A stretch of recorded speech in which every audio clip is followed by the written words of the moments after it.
Lusitânia Paixão, podcast da Grande Loja Simbólica da Lusitânia.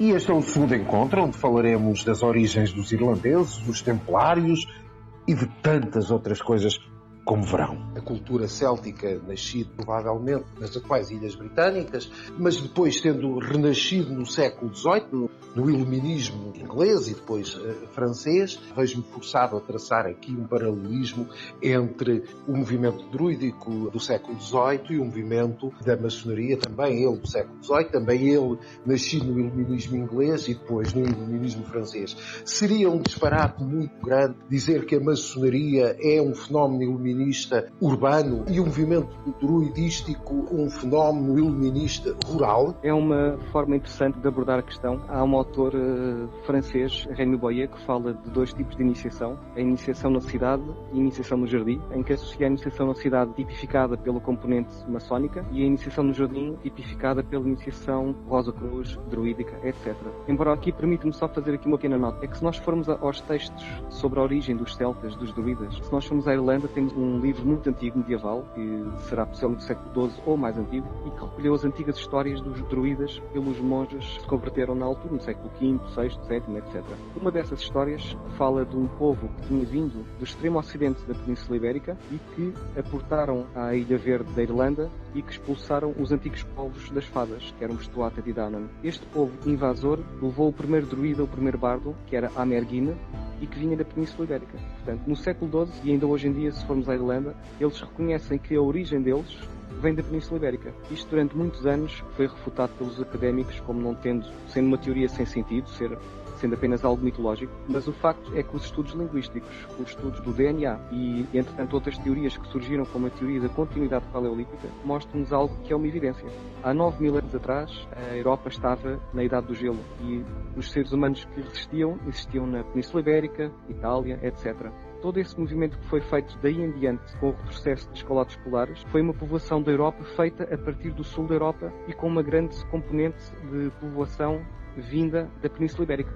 Pegando nessa deixa que me está a dar, recordo para quem lê o Astérix e o Obelix, lembram-se com certeza dos menires. De facto, estamos a falar de tempos históricos e arqueológicos completamente díspares. Os menires fazem parte da cultura megalítica, portanto, neolítica evolucionado final, 5.000 anos para trás. No entanto, cada vez mais a arqueologia parece dizer que o megalitismo terá surgido algures na Península Ibérica, tal como a cultura do vaso campaniforme, e espalhado para o resto da Europa. Portanto, terá sido um fenómeno destes, mais uma vez, a repetir-se no que diz respeito aos celtas. Exatamente. A cultura celta nós reconhecemos como existindo poucos séculos antes de Cristo.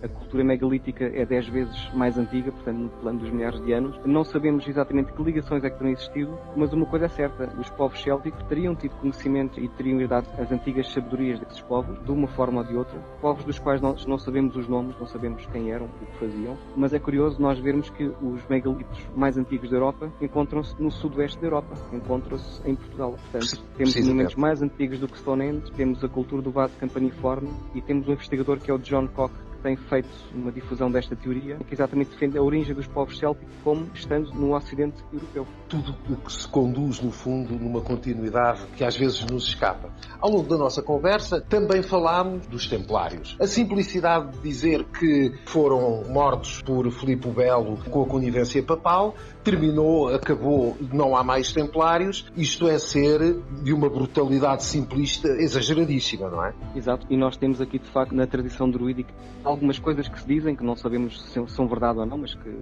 no entanto, é curioso pensar nelas. São Bernardo tinha um dizer que dizia: aprendereis mais com as árvores e com as pedras do que livro algum ou mestre algum poderá ensinar. São Bernardo de Clairval era um orador extraordinário. Ele, ao dizer isto, ele estava a dizer: a natureza ensina-nos mais do que um livro, mesmo que esse livro seja a Bíblia, e mais do que um mestre, mesmo que seja um padre ou um papa. Portanto, isto é uma coisa que é altamente... Não é ortodoxo este tipo de pensamento, e muito menos no século XII. Isto levou a que várias pessoas lançassem a hipótese de São Bernardo ter sido o grande druida da Gália na altura, tenha recebido esse tipo de sabedoria. Foram recebidas antigas tradições célticas e que acabaram por afetar o cristianismo. como a questão, por exemplo, da Trindade cristã, que só começa a ser difundida a partir do século VI, com Santo Hilário de Poitiers, na atual França. São pequenos detalhes que é possível aprofundar, nomeadamente em relação aos templários, que, segundo a sua tradição mítica, sempre foram protetores, receptores de antigas tradições místicas, desde o Antigo Oriente, às tradições pitagóricas, Sufi, etc., e que hoje em dia continuam a existir certas tradições templárias também, que falam dessa antiga linhagem, dessa antiga inspiração de ligação do homem com a natureza e com o divino. E pegando nos templários, rapidamente conseguimos também chegar à Zéfiro, à editorial Zéfiro. Alguns títulos falam, por exemplo, penso que um título seu, O Perdão dos Templários, é isto? Exato. O Perdão dos Templários foi um dos livros que editámos na Zéfiro.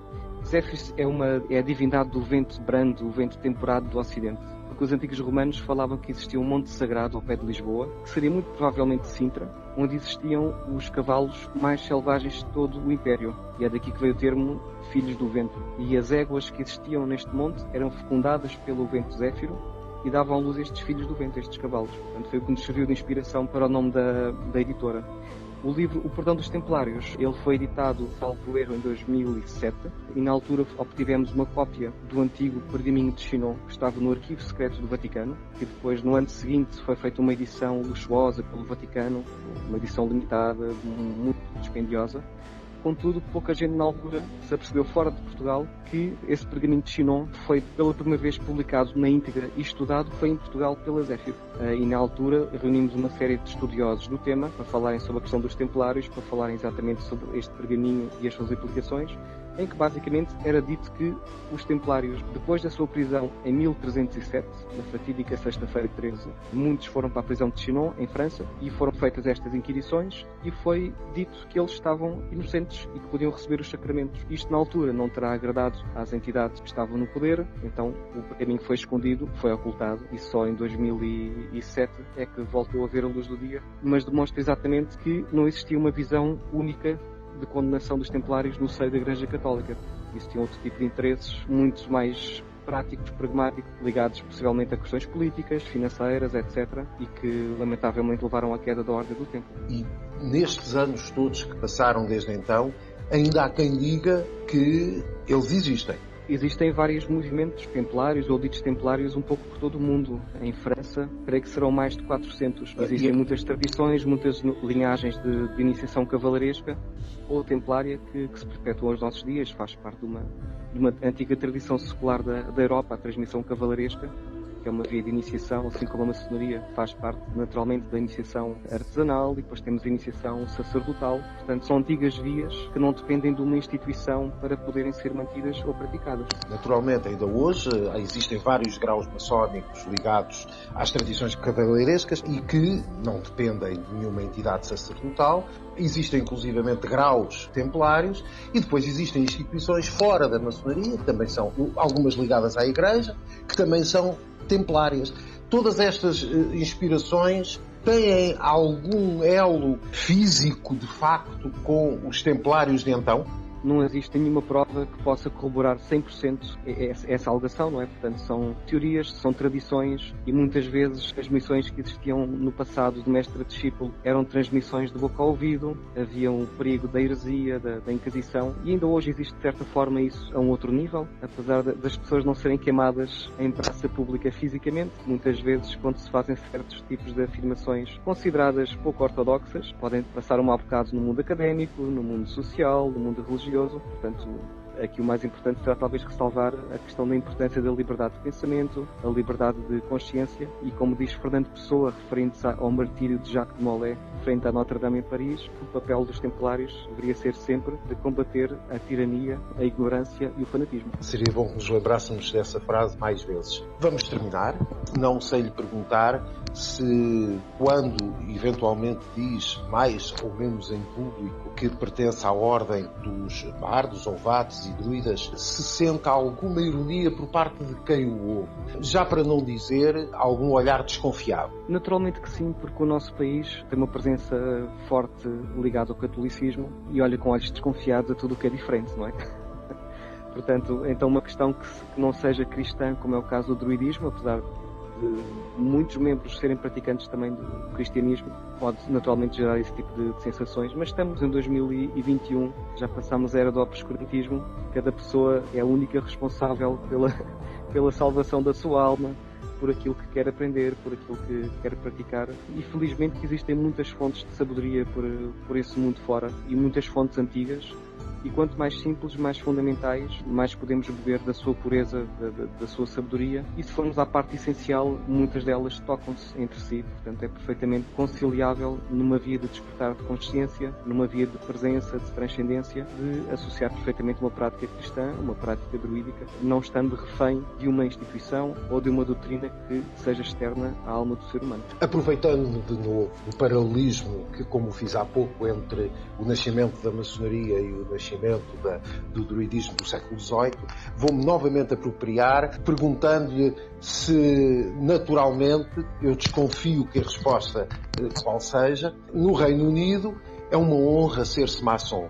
Aqui vê-se, por vezes, na comunicação social, alegações perfeitamente, eu diria, magníficas, porque parecem vindas de um qualquer romance histórico. O druidismo quase que apostaria que no Reino Unido é visto muito a sério, mesmo pela população que não está habituada a lidar com estes fenómenos. Os países onde a presença do catolicismo não é tão intensa, é possível uma pessoa fazer parte de um movimento um pouco diferente do habitual, como seja o caso do druidismo ou da maçonaria, e é visto como algo interessante, uma pessoa que quer aprofundar os seus conhecimentos, a sua consciência, e em Inglaterra é uma honra ser-se maçom. Em Portugal as coisas são bastante diferentes, há toda também a ligação depois à questão política, mas no fundo eu creio que aquilo que se deve ressalvar é a questão do rótulo, porque alguém que seja um maçom ou um druida, isso não quer dizer nada sobre a pessoa. Isso não tipifica uma pessoa, não é um rótulo que se diz por ser isto tem de ser assim, tem de ser assado. Existem boas pessoas, más pessoas em todo o lado. Quer seja um jogador de futebol, quer seja do Opus Dei, quer seja da maçonaria. E no fundo somos todos humanos.